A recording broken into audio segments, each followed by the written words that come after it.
श्री चंद्रशेखर। माननीय सभापति महोदय जी, मैं सर्वप्रथम तो आपका धन्यवाद करता हूं कि आपने मुझे रेलवे संशोधन विधेयक 2024 पे अपनी बात रखने का मौका दिया। रेलवे संशोधन विधेयक 2024 पर मैं अपनी गहरी चिंता व्यक्त करता हूं।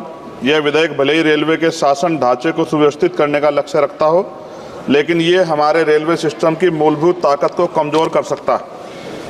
केंद्र सरकार की बढ़ती भूमिका भले ही अच्छे इरादों से प्रेरित हो, लेकिन इससे नौकरशाही में देरी हो सकती है और समय पर निर्णय लेने की क्षमता कम हो सकती है। हमें अपने रेलवे सिस्टम की चपलता और लचीलेपन को खोने का जोखिम उठा रहे हैं। रेलवे बोर्ड में सदस्यों की नियुक्ति मैं मंत्री जी से पूछना चाहता हूं कि क्या SC, ST, OBC और महिलाओं को इस बोर्ड में जगह मिलेगी? रेलवे बोर्ड सदस्यों की नियुक्ति शासन का एक महत्वपूर्ण पहलू है।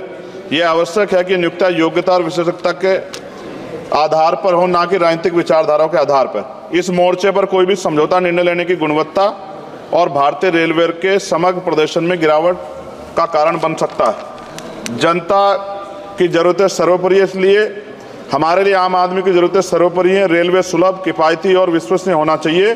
विधेयक को सुनिश्चित करना चाहिए कि इन सिद्धांतों का पालन होगा।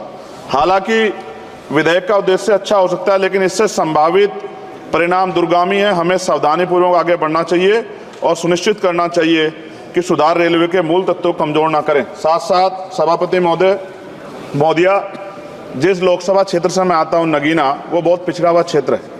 वहाँ के युवा, किसान, महिलाएं, मजदूर जीवन यापन करने के लिए कठिनाइयों का सामना करना पड़ता है उनको।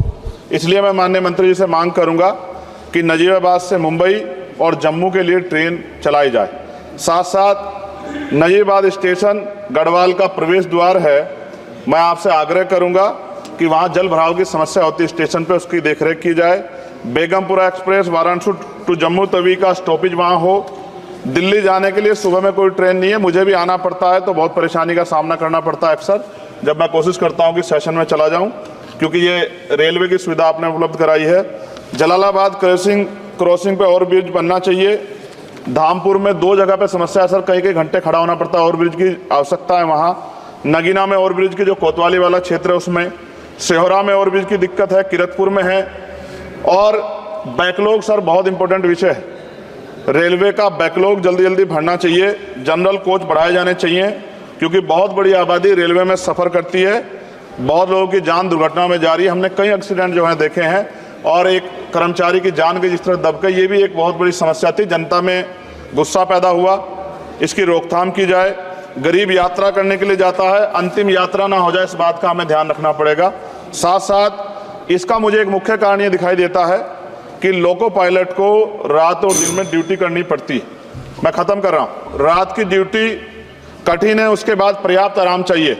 इस संबंध में HPC का सुझाव भी था कि लोको पायलट के लिए 2 रात्रि बाद ड्यूटी का आदेश हो, तो ये इस पर अमल नहीं किया गया, जिसके कारण उनकी आंख लग जाती है और कई बार दुर्घटना होती है। हज़ारों लोगों की ज़िंदगी से खिलवाड़ नहीं होना चाहिए। कोरोना काल में बंद गई ट्रेन पुनः चालू की जाए, और SC, ST, OBC के बच्चों को जो पहले पास मिलते थे, जब कई कंपटीशन की तैयारी के लिए वो पेपर देने जाते थे, मिलते तो बंद कर दिए। सरकार कहती है हम दलित पिछड़ों के हितैषी हैं, लेकिन जब सरकार उनके बच्चों के आगे तरक्की के रास्ते बंद कर दी तो कैसे चलेगा?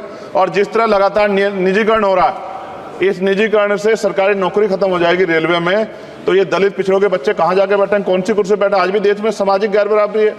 तो मैं इसलिए मंत्री से मांग करता हूँ कि आपने नजीबाबाद में वंदे भारत का स्टॉपेज दिया, इसके लिए मैं आपका धन्यवाद करता हूँ। लेकिन ये भी, इसके अलावा हमने कई मांग उठाई थी, लेकिन उन पर कोई कार्रवाई नहीं हुई। तो मंत्री जी, पार्टी से अलग हटके आप सोचें कि उस क्षेत्र का भी तरक्की होनी चाहिए। ये भी आपके अधिकार क्षेत्र का मामला है। मैं दोबारा सभापति महोदय को धन्यवाद देता हूं और माननीय मंत्री से आग्रह करता हूं कि हमारी मांगों पर ध्यान दें और उस क्षेत्र में अवसर पैदा हो, इसका ख्याल रखें। बहुत बहुत धन्यवाद।